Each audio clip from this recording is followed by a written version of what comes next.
This is a special unit the size of a standard cargo container, but the contents are anything but ordinary, because there are 15 million black soldier fly larvae inside. And pretty soon these containers will be popping up all over Australia in massive amounts. Billions, or maybe even trillions of larvae will spread throughout the whole continent. But why did Australia decide to cover itself with fly larvae? What's the point? A farm of big, buzzing black soldier flies that are multiplying like crazy. The worst nightmare for any tourist city, and even the ones that aren't touristy too. Nevertheless, for Australian cities, such farms might become a reality, and there's alarmingly little time left before they might appear. Even a farmer who decided to raise flies had to overcome his disgust and try not to focus on the horror that almost everyone feels when seeing wriggling larvae. To me, they look pretty cute.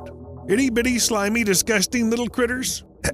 Have you pictured the farm where all of this is happening? Well, these farms want to set up shop in the basements of shopping malls. Yes, larvae. That's exactly what you want to think about while shopping for clothes or hanging out at the food court.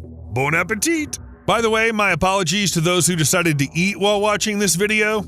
It's gonna get worse from here, guys. By the way, making this video didn't ruin my appetite, but I warn you, just in case, though it's probably too late now. So breeding black soldier fly larvae is currently the most common form of insect farming in the world. It's so widespread that there's a specific breeding protocol, and there's little that's pleasant about it. Each morning, fly eggs are collected from the enclosures, which are basically large rooms where flies mate and produce offspring. One female fly can lay up to 600 eggs, which are gathered into trays and taken to the incubator. There, the trays of eggs are placed on a small wire platform over a bin of compost. The compost consists of the leftovers from organic food waste. Yes, if you didn't finish your pizza, little larvae will take care of it for you. Then, in fully controlled climate conditions, larvae quickly hatch from the eggs. They're then moved again, this time to the growing room. This is where the entire process is controlled, including temperature, humidity, and food supply, so the larvae grow healthy and as quickly as possible. They reach their maximum body mass in just 6 days, and during this time they consume nutrients fast, very fast, and a lot of them. In a day, they can eat an amount of food twice their own weight. However, these gluttonous larvae are not destined to become adult flies. They have a completely different fate awaiting them. So what's the connection between Australia and swarms of larvae? Let me explain. As you watch this video, 1 million larvae are living in one of the barns in Canberra. They live at Gotera, a robotic insect farm that began as a startup in 2016. Right now, Gotera is the biggest project in Australia dealing with insect farming, but it all started completely by chance. The founder of Gotera, Olympia Yarger, originally planned to set up a free-range poultry farm and was looking for an affordable feed alternative for the chickens. Regular feed was expensive, and after some Googling, Olympia learned about insects. They seemed like a decent alternative. She started raising larvae and got so into it that the poultry farm never actually came to be. Gradually, there were more and more insects, and it became clear that 70% of the farm's expenses were spent on buying food for them. Olympia's thoughts went further, and the idea came up, why spend money on buying food for them when human food waste is completely free because no one wants it? It turned out that transporting these useless food scraps to the farm was expensive and time-consuming, so Olympia decided to do the opposite and transport the larvae to the food scraps. That's how the system came about. A container with larvae delivered to the company is equipped with a robot. The company throws the food scraps to the robot, and it feeds the larvae and sorts the scraps according to their needs. Want details? Even if you don't, I'm going to tell you anyway. It all starts with getting larvae. We've already figured out how they come into the world. Larvae, like any other product, need to be collected when they're in their prime. That way they can eat more waste. At 5 days old, they're put into containers, and these containers are remotely controlled, even connected to the internet. Not to watch YouTube though, I guess? While the larvae sit in their containers, a special machine separates food waste from packaging. Then it grinds the waste into a paste and feeds it into a robotic system, which is essentially a huge feeding area for the larvae. This system creates the perfect environment for the larvae, collects information, and tracks to ensure food is delivered every day. Luckily, there's no need to keep an eye on every larva, because one transport container holds between 10 and 15 million larvae. Well, after the larvae have eaten the food scraps, the scraps turn into a highly valuable, low-toxicity protein and fertilizer, all in just 12 days. To give you an idea of how fast this is, traditional composting usually takes up to 16 weeks. Cool? Certainly is. Moreover, all these high-tech things are already in use. For example, the maggot robot works in the Woolworth supermarket and in the Barangaroo area in Sydney. True, the data on it has become slightly outdated, but as of November 2022, Maggot had already processed over 35,000 tons of waste. Not long ago, the largest hotel in Australia, Hyatt Regency, with 878 rooms located near Darling Harbour, started using the system. The news about the order came out in early August, and if you believe the journalists, this is the first hotel in the world to work with food waste this way. It's worth mentioning that larvae are not picky at all, so you can place them anywhere. They eat everything you offer them, including food waste from offices, restaurants, and bakeries, coffee grounds from McDonald's, and agricultural byproducts like wheat husks, and everything left over from making wine. By the way, unlike harmful flies, the black soldier fly in its adult state doesn't need food. In other words, nature didn't give this fly a mouthpiece, so it doesn't bite or spread diseases, making it safe for people. This is one of the reasons why this species was chosen for breeding, and it's these larvae that will soon be covering Australia.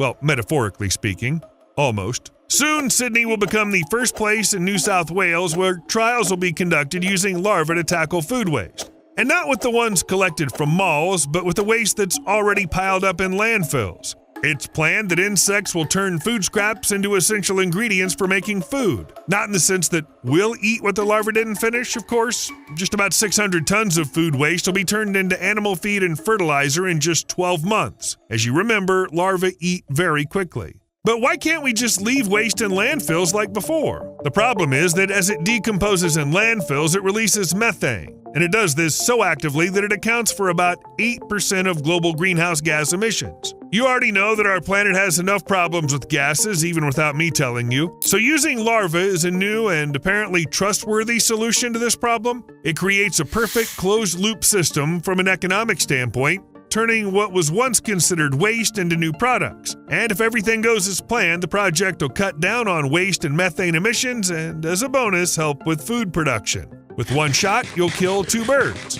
First, you'll tackle the issue of feeding livestock. Today, 70% of the costs in livestock production go to feed, meaning protein grown or developed for animal feed. Remember, the whole startup began with the attempt to find an alternative to feed with larvae. That's because over the past 2 years, feed costs have risen by 40 to 60%. Since markets, well, let's just say they're not very stable, the world has kinda gone crazy. But there is a second goal they hope to achieve: freeing up space in landfills. Experts warn that in Sydney, this space is running out, and it's running out quickly. Sydney's increasingly sending its waste outside the city. According to some experts, by 2028, Sydney might not be able to bury trash within the city limits at all. Of course, we don't live in the Middle Ages, so there won't be a situation where trash is lying around the streets because there's no more room in the landfills. At least we want to hope so. Solid waste generated by the activities of over 5 million people and businesses in Sydney is transported by freight trains to regional landfills. And that's a problem because the rail service is occasionally interrupted due to natural events. The tracks wear out, but the trash keeps piling up no matter the weather. And that's where larvae come to the rescue. What's more, you don't even need to force or teach them anything. They just live their lives and, in the process, help make ours better. They don't even suspect what ambitious goal has been set for them. By 2025, thanks to the larvae, no food waste should end up in landfills. None at all. So this means that from a situation where there's not enough room in landfills, Australia will switch to a situation where the number of landfills will drop because they're no longer needed. It's just some kind of environmental celebration. So the question comes up, what happens to the larvae when they, stop eating? In fact, it's quite simple because after they're done working, there are 2 products left: insect waste and the larvae themselves. This happens on the 17th day of their life, when it's time to turn into a fly, which never actually happens. The larvae are sent to the processing room where they're sifted from the frass, then washed in a large sieve with water to make sure everything is clean, and then put to sleep with carbon dioxide.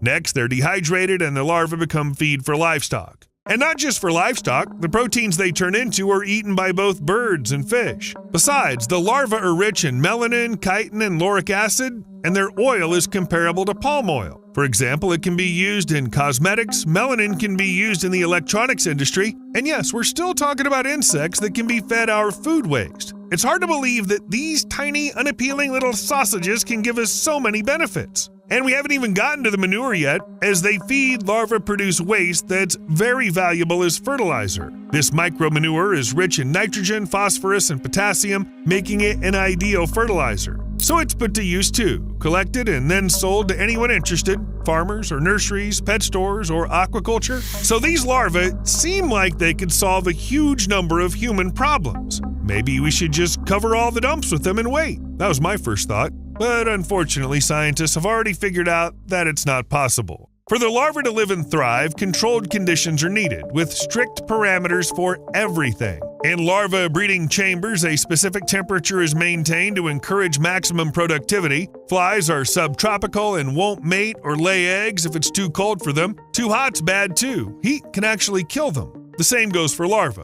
In the cold, they'll refuse to eat, and in high temperatures, they'll just roast. And in hot Australia, this is the most realistic scenario, and larvae crawling around the dump searching for organic matter won't be as effective as those that have the organic matter served to them on a silver platter. Plus, being out in the open brings the risk of birds and other animals starting to eat the larvae, and in the end, a large part of them will just die. What does this all mean? Money and other resources will be spent to grow these larvae, and then they'll be dumped in landfills, but they won't be able to process enough waste. It's an economically pointless endeavor. It's much more beneficial to give waste to larvae rather than scatter larvae over waste. By the way, this is practiced not only in Australia but also in other countries. In Indonesia, for example, waste problems are the same for everyone. In Indonesia, they've been using larvae for many years. The main problem is that you can't just scatter them over a dump. The larvae won't survive, and the job won't get done. They can only be placed on already sorted trash so that organic waste isn't mixed up with plastic, and sorting is still an issue in Indonesia. But that's where they offer each household to just get their own larvae and feed them organic waste right on the spot. That way you won't have to haul trash around or sort it on an industrial scale, and everyone will be happy, especially the larvae. Fruit flies rush to the rescue. While some are breeding flies in Australia, others are working hard to fight them. The Queensland fruit fly is a pest that costs the Australian horticultural industry about $300 million a year. These insects act like any other fruit flies. They lay eggs in fruit, then the larvae hatch and start eating the fruit, causing it to rot and drop off prematurely. Previously, pesticides were used to control the flies, but now that's banned. However, a new method has been found. Sterile fruit flies were bred at the Modern National Sterile Insect Centre in Port Augusta, South Australia. They breed Queensland fruit flies there and then sterilize them with x-rays. Sterile flies are released into areas with wild populations to mate with wild females. In the end, the number of wild female flies decreases and they die out. To make this happen, 2 million sterile flies were dropped from a plane over a quarantine zone where they spotted their wild relatives. 2 million. It sounds like something out of a sci-fi novel, but it might actually not be enough, and scientists want to increase the number of flies dropped to 50 million a week. Hope it works. Chickens approve. In Cambridgeshire, there's a unique poultry farm, the first in the UK to install a machine that produces familiar larvae for chickens. All the farm owners need to do is provide electricity and food waste to the system and then feed the grown larvae to their chickens. Chickens have already come to appreciate such a variety in their diet. Turns out they prefer eating larvae much more than pellets, the usual feed on these farms. The chickens fight less and peck at each other less, plus the new diet encourages them to behave naturally, searching for food. After all, this is what chickens have evolved to do over millions of years, to scratch around in the dirt to find something tasty. With the new menu, they even started laying eggs on the floor less often. And that's a big plus because such eggs are considered low quality. But chicken logic is very simple. Now they're uncomfortable laying eggs where everyone is looking for food. That is in a public place, so the birds go to their nests and their owners get extra profit. It was also found that feeding live insects has a positive effect on birds' immune systems. Farmers didn't even have to give their chickens antibiotics. And that also has enormous potential. You sure you're a doctor? Meanwhile, Biomonde supplies maggots of the Lucilia sericata species for treating non-squeamish patients all over Europe. To undergo such treatment, you really need to have a strong stomach, because these are the flesh flies, and they use them for cleaning wounds. Today, hundreds of hospitals in the UK and clinics in Germany are already using larvae of these flies to speed up the healing process, and it works. Scientists are reviving an age-old tradition that was practiced by the Maya tribes in Central America and by indigenous Australians. During World War I, American doctor William Baer discovered that wounds with maggots in them healed much faster than without them. He started growing maggots on the hospital windowsill to treat patients with osteomyelitis, bone inflammation. By the end of the 1930s, 300 hospitals in the US and Canada were using maggots, but then penicillin and other antibiotics came along and replaced the old treatment methods, and now they've come back to them amidst increasing antibiotic resistance. But don't imagine these are larvae crawling in sewers or garbage cans. They're cultivated in clinical settings, so they're totally safe. Though the idea of such wound healing still feels a bit weird. Larvae are making cheese for us. Casu marzu is a delicacy from Sardinia made with the help of larvae. The larvae are special because they come from the cheese fly, Pyophila cassi. Regular cheese making means heating milk and adding bacterial cultures and enzymes for fermentation. But in casu marzu, fermentation is done with larvae, and it goes exactly how you'd imagine. Flies lay their eggs directly into pecorino cheese and the larvae ferment it. But it's more like decomposition, and it's not just gross. Casu marzu is even known as the most dangerous cheese in the world because the eggs and larvae might enter the digestive tract and survive, bringing various infections with them. Because of this, the cheese was banned in Italy and the EU, resulting in illegal production and sales on the black market for enormous amounts of money. Later, they attempted to get around the ban by labeling casu marzu as a traditional dish, but its status remains quite dubious. Also, casu marzu is one of the few cheeses banned in the United States. Larvae are creating paintings. What else can larvae do? It seems they're capable of just about anything. And now they have the chance to create their own works of art. Of course, the larvae themselves probably didn't appreciate this opportunity, but people were thrilled. They covered hundreds of fly larvae with paint, creating abstract paintings out of it. By the way, Dr. Matthew Cobb, an expert on animal behavior from the University of Manchester, mentioned that he wanted to create larval versions of the famous action painting by American abstractionist artist Jackson Pollock. Well, it might be beautiful if you like